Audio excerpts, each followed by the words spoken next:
None of the 260 passengers and crew on a routine Air France flight from Tel Aviv to Paris were suspicious of the 4 people who boarded during a stopover in Athens. But within 15 minutes, the German-Palestinian terrorist squad had taken over the plane, forcing it to land in Entebbe, Uganda, where they were joined by more armed terrorists. After releasing most of the non-Israeli passengers, they threatened that if 53 jailed terrorists weren't freed by July 4th, they would massacre all the remaining 106 hostages. The Israeli government began to negotiate, while the army and Mossad started gathering intelligence and searching for military rescue options. It was a seemingly impossible mission. Entebbe was 2,400 miles away, in the heart of Africa, and the route there went through the airspace of enemy countries.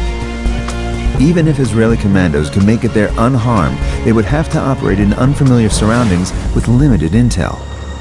If that wasn't enough, in addition to the terrorists, the airport was alive with hostile Ugandan army troops. But even if they overcame all these obstacles, they had yet to overcome the biggest challenge: time. They had to surprise the terrorists and eliminate them swiftly before they could execute the hostages, deeming the entire operation a failure. The task of planning the hostages' rescue and fighting the Ugandan army was given to Israel's elite Sayeret Matkal, led by Lieutenant Colonel Yoni Netanyahu. Within less than 48 hours of planning by Yoni and his officers and training of the unit, a daring plan was prepared and the force was ready for action. According to the overall plan of the IDF, 4 Hercules planes holding a selection of Israel's finest military and commando units would fly to Uganda at low altitude in order to evade enemy radar. After landing, the rescue force headed by Yoni would move in a convoy led by a Mercedes mimicking Ugandan President Idi Amin's car in order to confuse the Ugandan soldiers and buy precious time on their way to the old terminal. Other Sayeret forces would neutralize any Ugandan military reinforcements and disable the Ugandan fighter jets to prevent an aerial pursuit. The Israeli commandos struck with precision and speed. I heard someone shouting that Yoni was hit. In parallel to this, the glass shattered and someone shot me in an automatic burst of fire from the inside. I shot him back.